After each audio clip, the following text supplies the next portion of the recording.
لله وكفى والصلاة والسلام على من لا نبي بعده أما بعد فأعوذ بالله السميع العليم من الشيطان الرجيم من همزه ونفخه ونفثه بسم الله الرحمن الرحيم ما أصابك من حسنة فمن الله وما أصابك من سيئة فمن نفسك صدق اللہ العظیم وصدق نبیہ الکریم ونحن على ذلك من الشاہدین والذاکرین والحمد للہ رب العالمین۔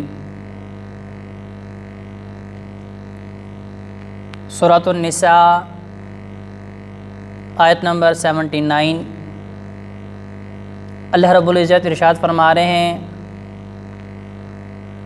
کہ جو بھی بھلائی، جو بھی خیر، جو بھی رحمت اور برکت تم تک پہنچتی ہے وہ رب کائنات کا احسان ہے، اور تمہیں جو بھی مصیبت،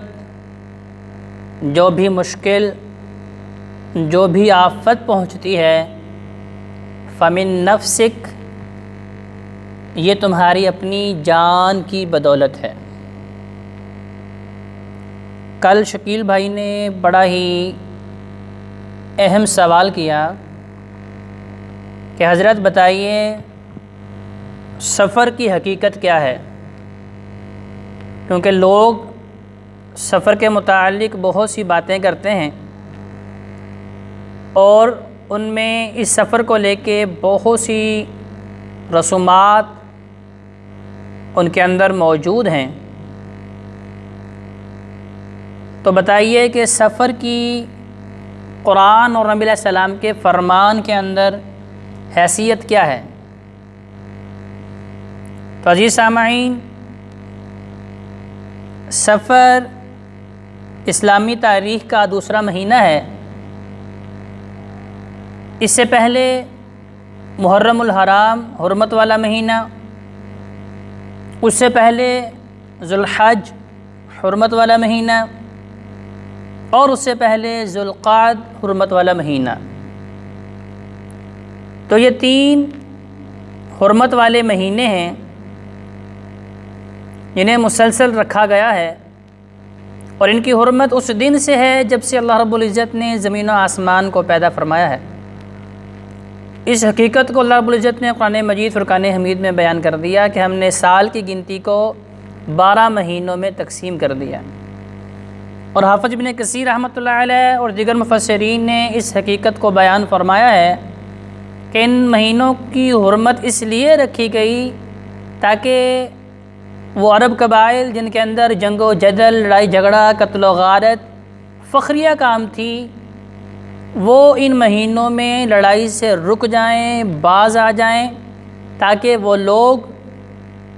جو بیت اللہ کی زیارت کی نیت سے، حج کرنے کی نیت سے حرم میں آنا چاہ رہے ہیں، مکہ شہر میں آنا چاہ رہے ہیں، وہ ان کی لڑائیوں سے محفوظ ہو جائیں۔ اور ان 3 مہینوں کے بعد سفر کا مہینہ، کیونکہ عرب کے اندر یہ بات موجود تھی کہ عربوں کا جو ذریعہ معاش تھا وہ یا تجارت تھی یا رہزنی تھی،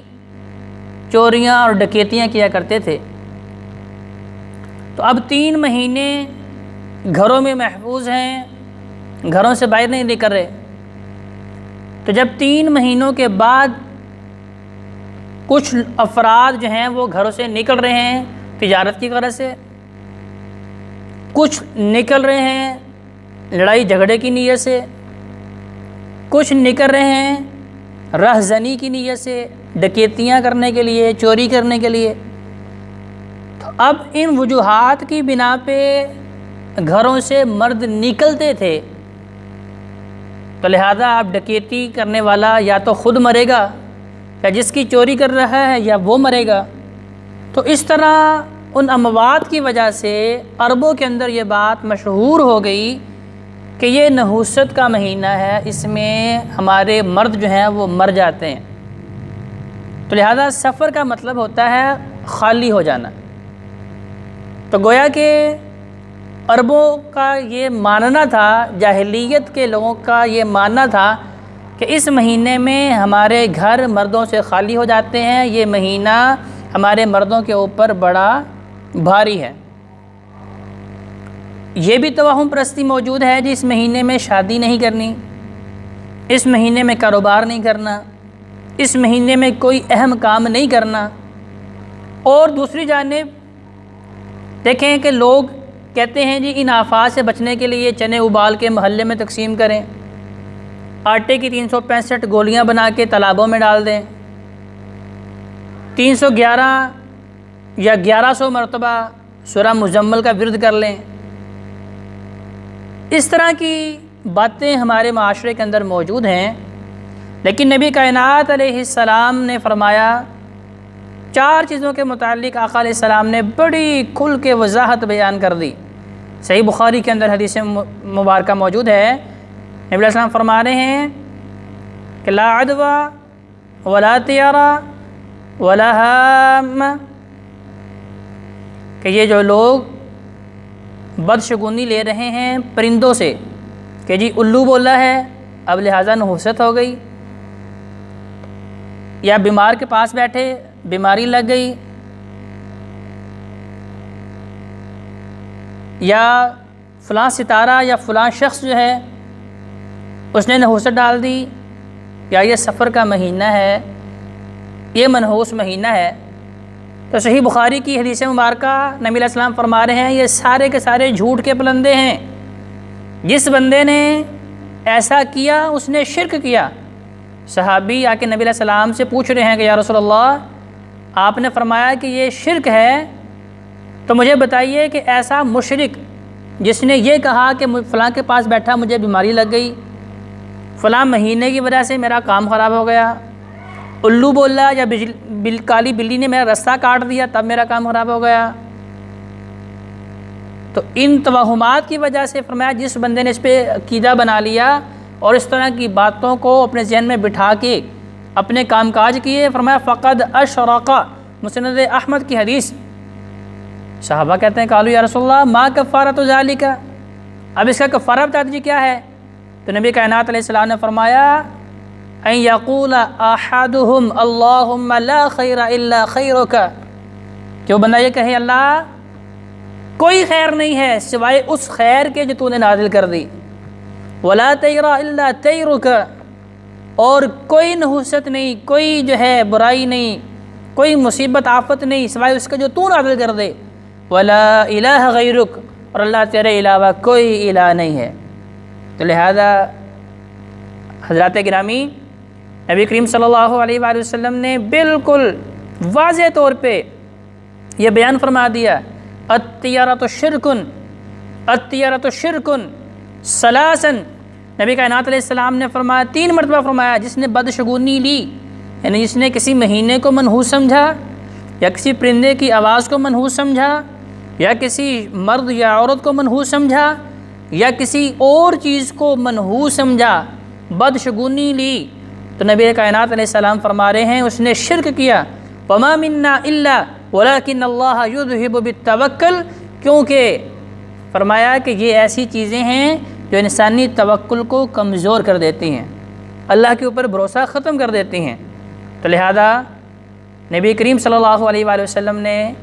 بالکل یہ بات واضح کر دی کہ ایسا کوئی معاملہ نہیں کہ آپ اس مہینے میں شادی نہ کریں۔ نبی علیہ السلام نے خود حضرت زینب رضی اللہ تعالیٰ عنہ کے ساتھ اسی سفر کے مہینے میں شادی فرمائی، اور اپنی محبوب ترین بیٹی حضرت فاطمہ الزہرا رضی اللہ تعالیٰ عنہ ان کی شادی حضرت علی شیر خدا کے ساتھ اسی مہینے کے اندر کی۔ تو لہذا اگر یہ مہینہ شادی کے اعتبار سے منحوس ہوتا تو نہ نبی رحمت علیہ السلام خود شادی کرتے، نہ اپنی محبوب ترین بیٹی کی شادی کرتے۔ اور لوگ کہتے ہیں جی اگر اس مہینے میں شادی کر بھی لی تو پھر آپ بے اولاد رہیں گے۔ اور بھائیو یہ ساری توہم پرستی ہے، یہ ضعف اعتقادی ہے، یہ بے بنیاد اور لا یعنی